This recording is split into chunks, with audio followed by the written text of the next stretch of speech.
ဒီမိန်းကလေးရဲ့ခန္ဓာကိုယ်ဟာနှစ်တိုင်တိုင်ခေတ်ကျော်ခီးသည် time traveler တယောက်ရဲ့ကူးကပ်သိမ်းပိုက်ခြင်းကိုခံခဲ့ရပါတယ်။အဲ့ဒီဝိညာဉ်ကြောင့်သူမဟာမင်းသားကိုချစ်ကြိုက်ခဲ့ရတယ်။သူမရဲ့မူလစစ်ဆက်ကြောင်းလမ်းမှုကိုဖျက်သိမ်းခဲ့ရတယ်။စစ်သူကြီးအိမ်တော်ကနေထွက်ခွာခဲ့ရပြီးမင်းသားရဲ့အိမ်တော်မှာအနှိမ့်ကြဆုံးကိုလုတ်တော်ဘဝကိုခံယူခဲ့ရပါတယ်။မင်းသားရဲ့မျက်နှာပေးမှုကိုရဖို့အတွက်အဲ့ဒီခေတ်ကျော်ခီးသည်ဟာနေ့စဉ်နဲ့အမျှမနာလိုဝန်တိုမှုတွေဖန်တီးပြီးမကောင်းမှုအမျိုးမျိုးကိုလှုပ်ဆောင်ခဲ့ပါတယ်။တကယ်မူလမိန်းကလေးခများမှာတော့မလှုပ်ရှားနိုင်စကားမပြောနိုင်ပဲမိမိရဲ့ခန္ဓာကိုယ်ပျက်စီးသွားတာကိုသာကြည့်နေခဲ့ရရှာတယ်။တနေ့မှာတော့မင်းသားရဲ့ကိုလုတ်တော်အစ်စ်မှာကိုဝင်ရှိနေပြီဆိုတာသိလိုက်ရတဲ့အခါခေတ်ကျော်ခီးသည်ဟာဒေါသအကြီးကျယ်ထွက်ပြီးမင်းသားကိုကရင်ပေါ်ကနေကန်ချလိုက်တာကြောင့်မင်းသားရဲ့နဖူးမှာဒဏ်ရာရသွားပါတယ်။မင်းသားကလည်းဒေါသတကြီးနဲ့သူမကိုအိမ်တွင်းစည်းကမ်းတွေရအပြစ်ပေးဖို့ဆုံးဖြတ်လိုက်ပါတယ်။ဒါကိုမြင်တဲ့အခါခေတ်ကျော်ခီးသည်ဟာသူမရဲ့စနစ် system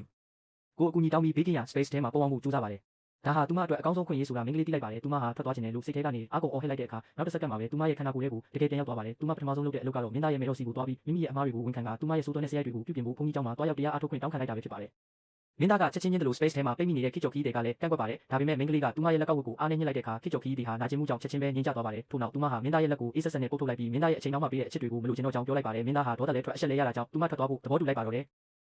သူမမြင်ရထားပေါ်တက်ခါနီးမှာခေတ်ကျော်ခီးတွေကခန္ဓာကိုယ်ကိုပြန်လဲထိန်းချုပ်ဖို့ထပ်မံရုန်းကန်ပါတယ်။မိန်းကလေးဟာစံထိုးကိုဆွဲထုတ်ပြီးသူမရဲ့လက်ကောက်ဝတ်ကိုပြင်းပြင်းထန်ထန်ထိုးဆိုင်လိုက်ရပါတယ်။အဲ့ဒီနောက်ဘုန်းကြီးကျောင်းကိုသွားပြီးတီလာရှင်ဝတ်ဖို့ကြိုးစားခဲ့ပါတယ်။ဆရာတော်ကြီးကခီးထွက်သွားပြီးမဲ့ကံကောင်းထောက်မစွာနဲ့လက်ကောက်တကွင်းကြိုတင်ချန်ထားပေးခဲ့ပါတယ်။အဲ့ဒီလက်ကောက်ကိုဝတ်လိုက်တဲ့အခါသူမရဲ့ခန္ဓာကိုယ်ထဲကကနာမငြိမ်ဖြစ်မှုတွေပျောက်ကွယ်သွားတာကိုခံစားလိုက်ရပါတယ်။